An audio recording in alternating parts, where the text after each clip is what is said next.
برادران اہل سنت، معزز محترم بزرگوں، نوجوان ساتھیوں، السلام علیکم ورحمۃ اللہ تعالی وبرکاتہ۔ نحمدہ ونصلی ونسلم علی رسولہ الکریم، اما بعد، فاعوذ باللہ من الشیطان الرجیم، بسم اللہ الرحمن الرحیم۔ یا ایھا الذین آمنوا لا تأکلوا اموالکم بینکم بالباطل الا ان تکون تجارۃ عن تراض منکم ولا تقتلوا انفسکم ان اللہ کان بکم رحیما۔ آمنت باللہ صدق اللہ العظیم وبلغنا رسولہ النبی الامین الکریم الرؤوف الرحیم، ونحن علی ذلک لمن الشاہدین والشاکرین والحمد للہ رب العالمین۔ یا خدا بہر جناب مصطفیٰ امداد کن، یا رسول اللہ از بہر خدا امداد کن، یا شہید کربلا یا دافع کرب و بلا، گل رخا شہزادہ گلگم قبا امداد کن۔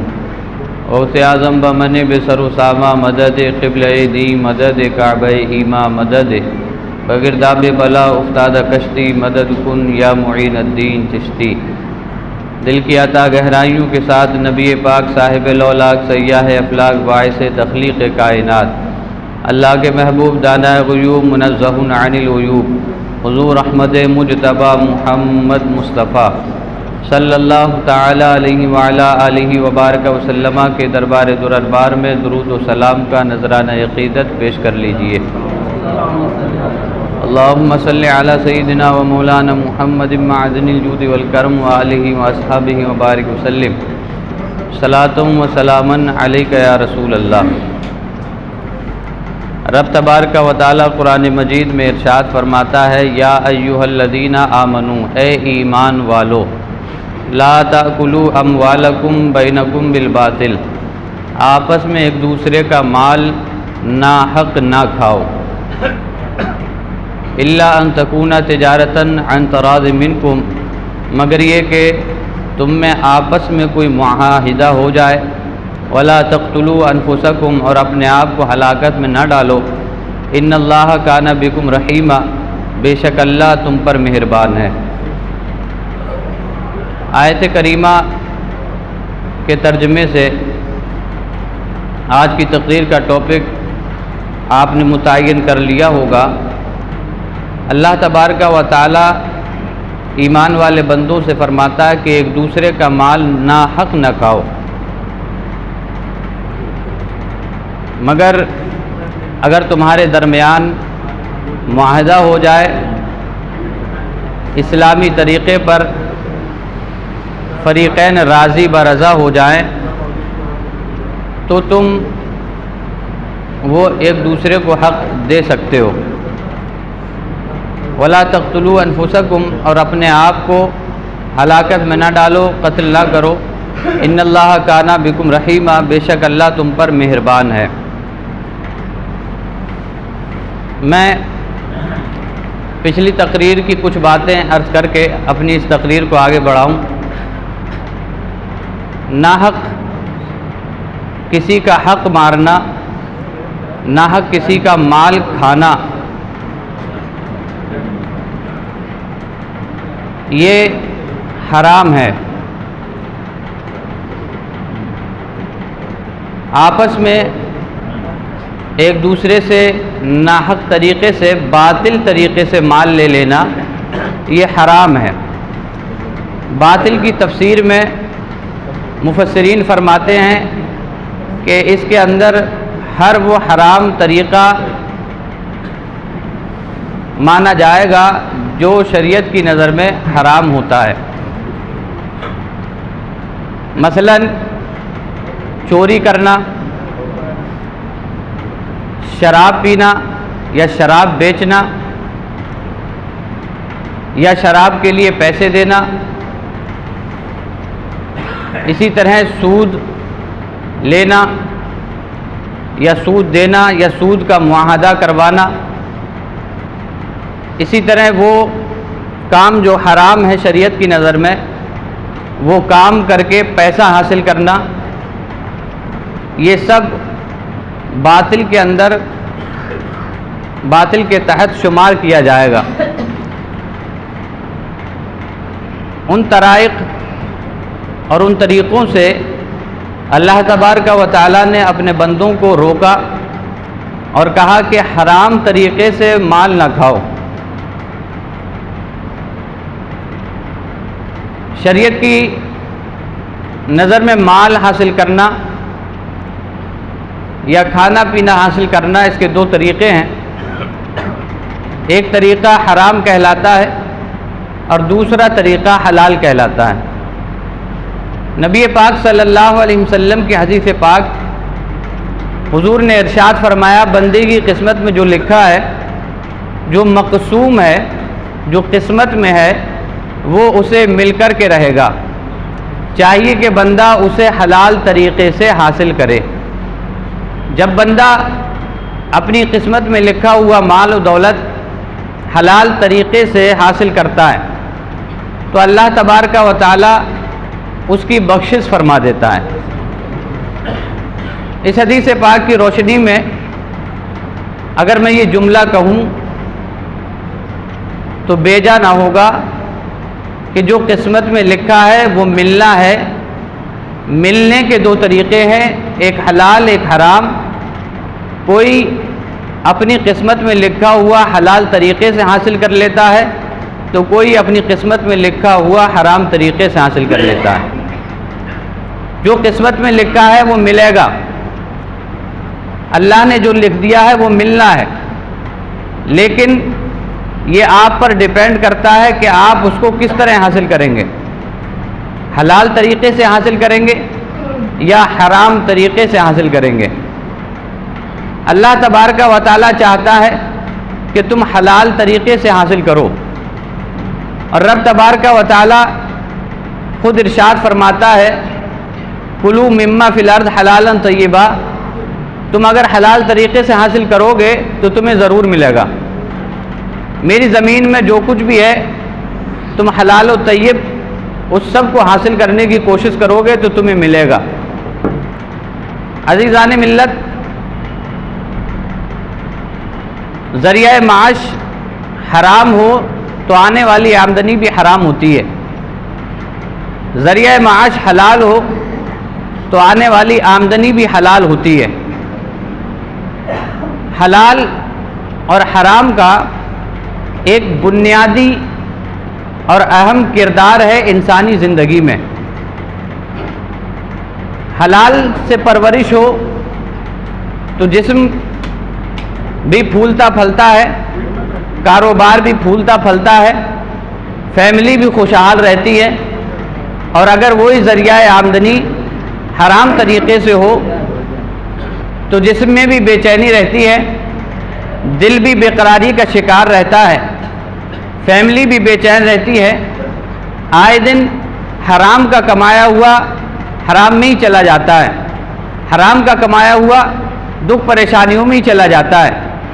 اللہ کے رسول صلی اللہ علیہ وسلم نے اپنی امت کو ترغیب دلائی کہ تم حلال کھاؤ حلال پیو، کیونکہ حرام کھاؤ گے، حرام پیو گے، حرام پہنو گے تو اس کی سزا بہت سخت ہے۔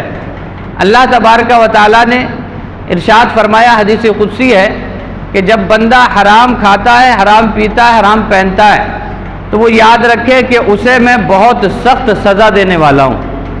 اللہ تبارک و تعالیٰ اپنے ایسے بندے کو سزا دے گا جو حرام طریقے سے کھاتا پیتا ہے، جو حرام طریقے سے پہنتا اوڑھتا ہے۔ نبی پاک صلی اللہ علیہ وسلم نے ایک حدیث پاک میں ارشاد فرمایا کہ ایک بندہ ہے جو اللہ کی بارگاہ میں خوب رو رو کر گڑ گڑا کر اللہ سے دعا کر رہا ہے کہ اللہ میری فلاں مراد پوری کر دے، میری فلاں مراد پوری کر دے۔ صحابی رسول نے عرض کیا، یا رسول اللہ تو کیا اس کی دعا قبول نہیں ہوتی؟ اللہ کے رسول نے ارشاد فرمایا، بھلا اس کی دعا کیسے قبول ہو سکتی ہے جس کے پیٹ میں غذا بھی حرام ہو اور جس کے بدن پہ لباس بھی حرام ہو۔ حرام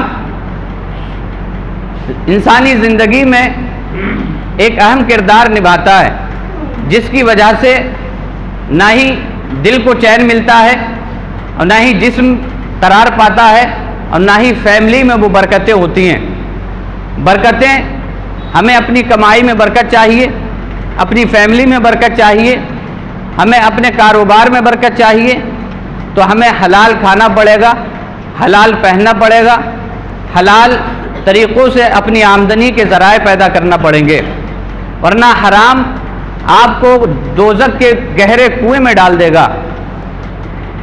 نبی پاک صلی اللہ علیہ وسلم کی بارگاہ میں ایک شخص حاضر ہوئے، عرض کیا یا رسول اللہ میں مستجاب الدعوات بننا چاہتا ہوں۔ مستجاب الدعوات کہتے ہیں اس شخص کو جس کی دعا فوراً قبول ہو جاتی ہو۔ ہم بھی یہ چاہتے ہیں کہ ہماری دعائیں بھی قبول ہوں، ہم بھی چاہتے ہیں کہ جب ہمارے ہاتھ اٹھ جائیں تو ہماری دعا فوراً قبول ہو جائے۔ ہم یہ چاہتے ہیں کہ میری زبان سے کوئی ایک جملہ نکلے رب قبول کر لے، اگر قبول نہیں ہوتا ہے تو شکوہ و شکایت کرتے ہیں کہ برس ہو گئے مانگتے ہوئے، سالیں بیت گئی مانگتے ہوئے، آج تک میری دعا ہی قبول نہیں ہوئی۔ ہماری دعا کیوں قبول نہیں ہوئی؟ ذرا اس کے پیچھے کا راز سمجھنے کی کوشش کیجئے۔ نبی پاک صلی اللہ علیہ وسلم کی بارگاہ میں حضرت سعد حاضر تھے، عرض کیا میں مستجاب الدعوات بننا چاہتا ہوں یا رسول اللہ، میں ایسا بننا چاہتا ہوں کہ میں دعائیہ الفاظ منہ سے نکالوں اور میری دعا فوراً قبول ہو جائے۔ نبی پاک صلی اللہ علیہ وسلم نے ارشاد فرمایا سعد غذا حلال استعمال کیا کرو، غذا حلال استعمال کیا کرو۔ نبی پاک صلی اللہ علیہ وسلم نے مستجاب الدعوات کے ہونے کے پیچھے کا راز کھول کے رکھ دیا۔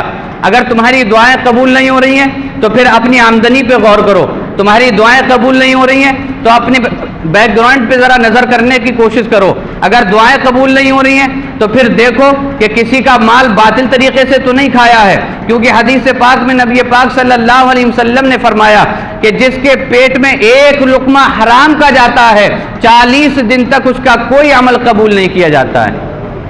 نماز پڑھنے والے غور سے سنیں، زکوٰۃ دینے والے غور سے سنیں، دعائیں مانگنے والے بھی غور سے سنیں، مصلی پہ آنسو بہانے والے بھی غور سے سنیں۔ یہ آنسو اس وقت قبول ہوں گے، یہ دعائیں، یہ نمازیں، یہ روزے، یہ حج، یہ زکوٰۃ اس وقت قبول ہوگا جب تم اپنے پیٹ کو حرام غذا سے پاک کر لو گے، اور جب حرام غذا سے پیٹ پاک ہو جائے گا، حلال ہی حلال کھاؤ گے تو اللہ دعا کو قبول بھی فرمائے گا۔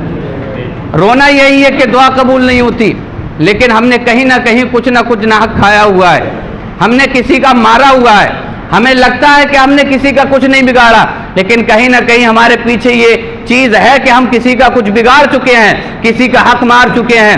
میرے مسلمان بھائیوں ذرا غور کیجئے، ہم نے کتنا حلال کھایا اور کتنا حرام کھایا، کتنا دھوکہ دڑی سے کھایا ہے اور کتنا ایمانداری سے کھایا ہے۔ ہم تجارت بھی کر رہے ہیں تو دھوکہ دڑی دے کے کر رہے ہیں، ہم تجارت بھی کر رہے ہیں تو دھوکہ کر کے تجارت سے پیسہ حاصل کر رہے ہیں۔ یہ دھوکہ دے کے تجارت کر کے پیسہ حاصل کرنا یہ بھی حرام کے زمرے میں آتا ہے۔ شام کو ٹھنڈی سانس لے لی کہ آج تو میرا کاروبار بہت اچھا چلا ہے، میری دکان بڑا بہترین چلی ہے، میرا کاروبار مجھے بہت نفع دے کر کے گیا ہے۔ ذرا شام کو یہ بھی حساب لگا لیا کرو کہ آج کتنے لوگوں کو دھوکہ دیا ہے، آج کتنے لوگوں سے ہم نے چوری کی ہے، آج کتنے لوگوں کو دھوکہ دڑی کر کے ہم نے پیسہ حاصل کیا ہے۔ ذرا یہ بھی حساب لگایا کرو، اور یہ حساب لگاؤ گے، اپنا محاسبہ کرو گے تو ایک دن سدھرنے کے کگار پر بھی آؤ گے۔ حدیث پاک میں نبی پاک نے فرمایا حاسبو قبل ان تحاسبو، اپنا حساب کر لو اس سے پہلے کہ تمہارا حساب کیا جائے۔ جب شام کو اپنی ڈائری لے کر کے بیٹھو کہ آج میں نے کتنا کمایا ہوا ہے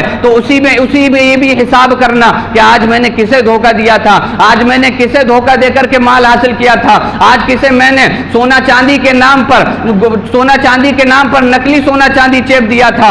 آج یہ بھی حساب کرنا کہ آج میں نے کسے پیسے دیے تھے، کسے نوٹوں کی گڈی دی تھی، یہ بھی حساب کرنا کہ اس نوٹوں کی گڈی میں کتنے نوٹ نقلی رکھ دیے تھے، یہ بھی حساب کرنا کہ کتنے نوٹ میں نے ایسے رکھے تھے جو پھٹے ہوئے تھے، چل نہیں سکتے تھے۔ ذرا یہ حساب بھی کر لینا، جس دن یہ حساب کرنے لگو گے ایمان کا جائزہ اسی دن سے ملنا شروع ہو جائے گا۔ ایمان کی چاشنی چاہیے، حلال اور حرام پہ آ کر کے دیکھو۔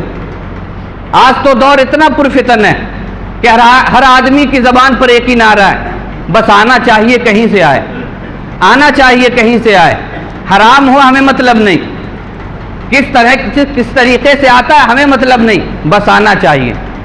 حرام طریقے سے کما کر کے چند دن میں ترقی کی جا سکتی ہے، لیکن یاد رکھو یہ ترقی تمہیں دنیا میں فائدہ دے سکتی ہے لیکن مرنے کے بعد سیدھا جہنم میں پھینکے گی، سیدھا جہنم میں پھینکے گی۔ حدیث پاک میں نبی پاک صلی اللہ علیہ وسلم نے ارشاد فرمایا بندہ حرام کماتا رہتا ہے اسے کوئی پرواہ نہیں ہوتی کہ میں حرام کھا رہا ہوں، حرام پہن رہا ہوں، حرام بول رہا ہوں، میں اپنی فیملی کی پرورش حرام سے کر رہا ہوں۔ حضور فرماتے ہیں جب بندہ بے پرواہ ہو جاتا ہے تو میدان محشر میں اللہ بھی بے پرواہ ہو جائے گا کہ اس بندے کو کس طریقے سے جہنم میں پھینکا جائے گا۔ اللہ کو بھی اس کی کوئی پرواہ نہیں ہوگی، فرشتوں کو حکم دیا جائے گا جیسے چاہو پھینک دو۔ جب اس نے میری نہیں مانی تو آج اس کی کون مانے گا؟ تو ایسے لوگ جو حرام کے طریقے سے کھاتے ہیں کل بروز محشر انہیں اللہ بے پرواہ فرشتوں کو عطا کر دے گا کہ جاؤ آج تمہاری مرضی ہے، جیسے چاہو اسے جہنم میں پھینک دو۔ نبی پاک صلی اللہ علیہ وسلم کی ایک حدیث پاک اور سنیے، حضور نے ارشاد فرمایا کہ حرام مال کے ذریعے جسم کی پرورش ہوتی ہے۔ آج یہی نعرہ سب کا ہے کہ جیسے بھی آئے ہمیں نہیں مطلب آ کیسے رہا ہے لیکن پیسہ آنا چاہیے۔ آپ کھا رہے ہیں، آپ کا جسم بڑھ رہا ہے، آپ کا خون بن رہا ہے، آپ کی فیملی کھا رہی ہے، آپ کی فیملی کا خون بن رہا ہے، اس حرام کی کمائی سے خون بن رہا ہے، جسم بڑھتا چلا جا رہا ہے۔ نبی پاک صلی اللہ علیہ وسلم نے ارشاد فرمایا کہ جس کا جسم حرام کمائی سے بڑھتا ہے اللہ اس جسم پر آگ مسلط فرما دے گا، اس جسم کے لائق سب سے زیادہ آگ کا عذاب ہوگا۔ یہ حضور صلی اللہ علیہ وسلم کی حدیث پاک ہے۔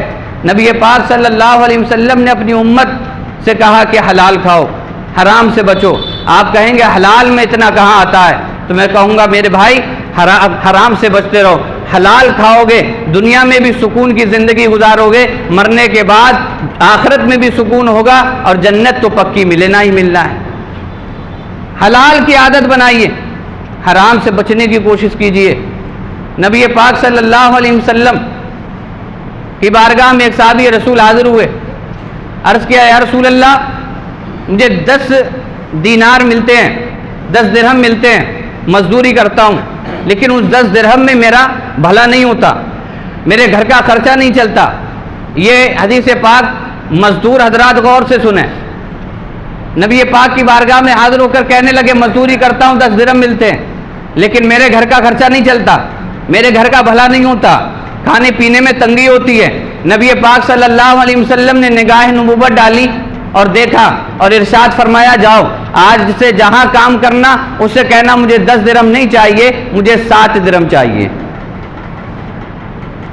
اب وہ تعجب میں پڑ گیا، 10 درہم میں میرے گھر کا خرچہ نہیں چلتا ہے، میں 7 درہم لینے کی کوشش کروں۔ حضور نے فرمایا جاؤ 7 درہم لینا، 7 درہم لینا۔ حضور نبی پاک صلی اللہ علیہ وسلم کی بات سنی اور پہلو سے باندھی اور چلتے گئے، چلے مزدوری کرنے پہنچے۔ جب 10 درہم دیے گئے تو کہا مجھے 10 درہم نہیں چاہیے، مجھے 7 درہم ہی دے دو، 7 درہم ہی دے دو۔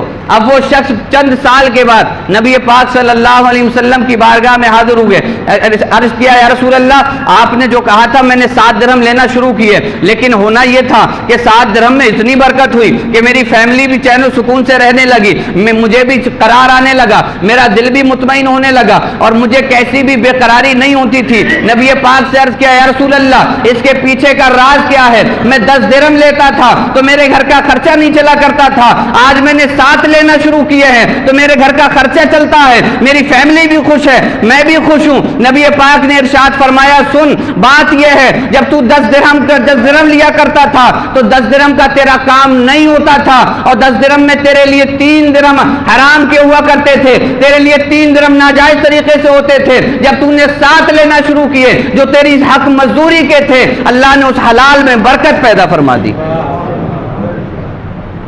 مزدور حضرات توجہ کریں، بڑا ڈنڈی ماری جاتی ہے،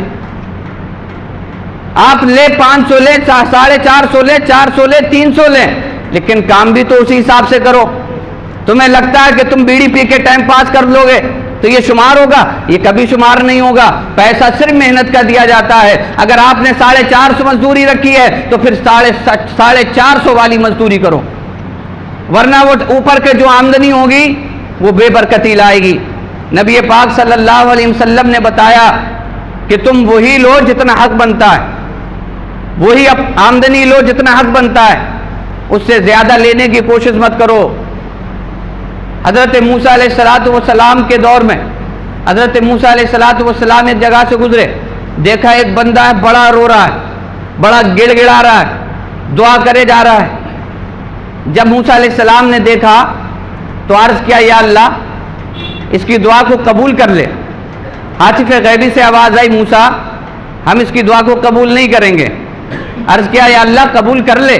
کہا موسیٰ یہ روتے روتے پاگل ہو جائے، آنسو کی جگہ خون بھی نکل آئے، یہ اپنے ہاتھ اٹھائے ہوئے ہے، اتنا اٹھائے کہ آسمان تک پہنچ جائے، لیکن پھر بھی ہم اس کی دعا قبول نہیں کریں گے۔ حضرت موسیٰ علیہ السلام نے عرض کیا یا اللہ وجہ کیا ہے؟ کہا وجہ یہ ہے کہ اس کے پیٹ میں حرام کا لقمہ پہنچا ہوا ہے، یہ کتنا ہی کیوں نہ رو لے اس کی دعا کو قبول نہیں کیا جائے گا۔ ذرا غور تو کیجئے، ہمیں بھی شکوہ اور شکایت ہے کہ ہماری دعائیں قبول نہیں ہو رہی ہیں، برس ہو گئے مانگتے ہوئے، سالیں بیت گئی مانگتے ہوئے۔ کاش وہ زبان بھی ہمارے پاس ہوتی، وہ دل بھی صاف ہمارے پاس ہوتا، وہ آنسو جن میں حقانیت ہوتی، سچائی ہوتی، کاش وہ بھی ہمارے پاس ہوتے، تب جا کر کے دعائیں قبول ہوتی۔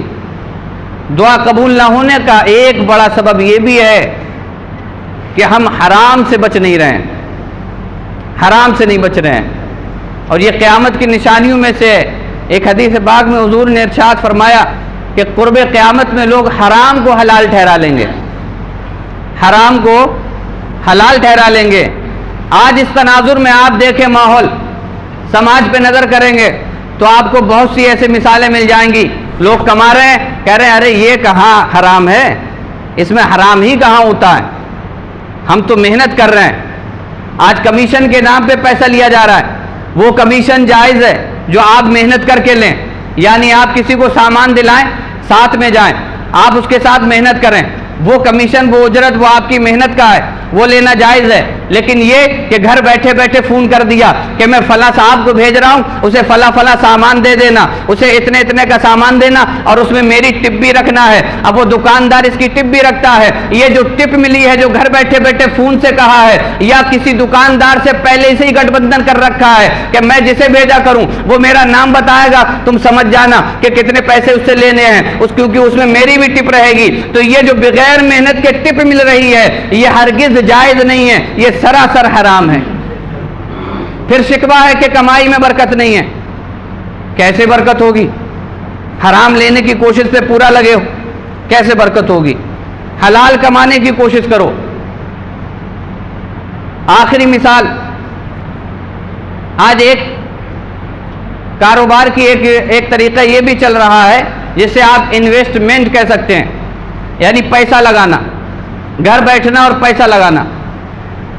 شریعت کی نظر میں اس بے کو بے مضاربت کہا جاتا ہے۔ ایک ہوتی ہے بے مضاربت اور ایک ہوتی ہے بے شرکت، مشارکت۔ بے مشارکت شرکت میں ہوتا ہے دونوں پارٹنر ہوتے ہیں، برابر کا پیسہ لگا ہوتا ہے، دونوں کی ذمہ داری ہوتی ہے، نقصان ہوگا دونوں اٹھائیں گے، فائدہ ہوگا دونوں اٹھائیں گے۔ اور ایک ہوتی ہے کہ میں پیسہ لگاؤں، فلاں کام فلاں آدمی کام کرے، یعنی میرا پیسہ ہوگا اور فلاں آدمی اس پیسے سے کام کرے گا، اس کو کہتے ہیں بے مضاربت۔ یہ اس صورت میں جائز ہے جب آپ فیصد پہ متعین کریں، فیصد متعین کریں، یعنی آپ نے پیسہ لگایا، کام کرنے والا آپ کے پیسے سے کام کر رہا ہے، تو آپ اس میں فیصد متعین کریں گے کہ مجھے 10%، 7%، 8% اتنا چاہیے، لیکن پیسہ متعین نہیں کر سکتے کہ میں پیسہ لگا رہا ہوں 1,00,000 روپے، اب مجھے ہر مہینے 10,000 چاہیے، ہر مہینے 20,000 چاہیے، یہ ہو جائے گا حرام۔ آپ فیصد پہ متعین کر سکتے ہیں، آپ پرسنٹیج پہ متعین کر سکتے ہیں کہ ہمیں پرسنٹیج کتنا چاہیے۔ اب اس میں جب نقصان ہوگا تو نقصان اس کا ہوگا جس نے پیسے لگائے ہیں، نقصان پورا یہ اٹھائے گا، اگرچہ کام کرنے والا نقصان کر رہا ہے لیکن اکثر نقصان اس پیسہ لگانے والے کے ذمہ آئے گا۔ یہ ہوتی ہے بے مضاربت جو شریعت کی نظر میں جائز ہے۔ اسی بے مضاربت میں اب یہ دو طریقے اور گھس گئے ہیں۔ ایک یہ ہے کہ پیسہ متعین کیا جا رہا ہے، میں 1,00,000 لگا رہا ہوں، مجھے آپ مہینے پہ 10,000 روپے دیں گے، تو یہ ہو گیا حرام طریقہ۔ دوسرا حرام طریقہ یہ ہے کہ 1,00,000 روپے میں نے دے دیے اور مجھے 10,000 مہینے پہ بھی چاہیے، پھر وقت پورا ہونے پر مجھے 1,00,000 اپنے واپس بھی چاہیے، یہ طریقہ بھی حرام ہے۔ یہ سراسر سود ہے، سراسر سود ہے۔ اور قرآن میں سود سے بچنے کا حکم دیا، اللہ نے سود کو حرام قرار دیا ہے۔ سود پر انشاءاللہ مستقل تقریر کروں گا، ابھی وقت کم ہے، وقت کم نہیں، وقت پورا ہو گیا ہے۔ بہرحال خلاصہ تقریر یہ ہے کہ حلال کمائیے، حرام سے بچنے کی کوشش کیجیے، حرام سے اپنے آپ کی پرورش مت کیجیے، اپنی فیملی کی پرورش مت کیجیے۔ حرام سے نبی پاک نے ارشاد فرمایا کہ حرام پیسہ اگر کوئی کما رہا ہے اور اسے وہ زکوٰۃ میں دے رہا ہے، صدقات میں دے رہا ہے، کسی کی مدد بھی کر رہا ہے حرام پیسے سے، تو حضور نے ارشاد فرمایا اس کا یہ پیسہ قابل قبول نہیں ہوگا، یعنی اس کا یہ مدد کرنا بھی قابل قبول نہیں ہے جو حرام پیسے سے کر رہا ہے۔ آپ حرام پیسے سے کچھ بھی کر دیں، نیک کام کتنی ہی کر لیں، لیکن حرام پیسے سے آپ جو نیک کام کر رہے ہیں یہ قابل قبول نہیں ہے۔ اب آخر میں حرام پیسے سے بچنے کی ایک تدبیر میں آپ کو بتا دوں۔ ہو سکتا ہے اتنی باتیں سن کے کسی کا دل پسیجے، سوچے کہ میں بچوں، تو بچنے کی تدبیر بھی سن لیجئے۔ جتنا پیسہ آپ کے پاس ہے، شریعت حکم دیتی ہے کہ وہ جتنا حرام پیسہ ہے وہ کسی غریب کو دے دیجئے بغیر ثواب کی نیت سے۔ ثواب کی نیت نہیں کرنا کہ مجھے ثواب مل جائے گا، بغیر ثواب کی نیت سے آپ اٹھا کر کے اسے دے دیں۔ یا یہ معلوم ہے کہ کس کس سے لیا ہے، کس کس کا مارا ہے، کس کس کی زمین ہڑپی ہے، کس کس کو دھوکہ دے کے پیسہ حاصل کیا ہے۔ اگر نمبر بائی نمبر نام متعین ہے کہ فلاں سے لیا تھا، فلاں سے لیا تھا، فلاں سے لیا تھا، تو آپ اس پیسے میں سے سب کو لوٹائیں ان کا حصہ۔ اگر یہ نہیں معلوم ہے کہ کس سے لیا تھا، یاد نہیں ہے، بھول گئے، بہت سمے ہو گیا، بہت زمانہ بیت گیا، تو دوسری صورت یہ ہے کہ جتنا حرام کا پیسہ ہے سب کسی غریب کو دے دیجئے بغیر ثواب کی نیت سے۔ ثواب نہیں ملنا ہے، یہ چھٹکارے کا ایک راستہ ہے۔ اللہ تعالی ہمیں عمل کی توفیق عطا فرمائے۔ وما علینا الا البلاغ۔ السلام علیکم۔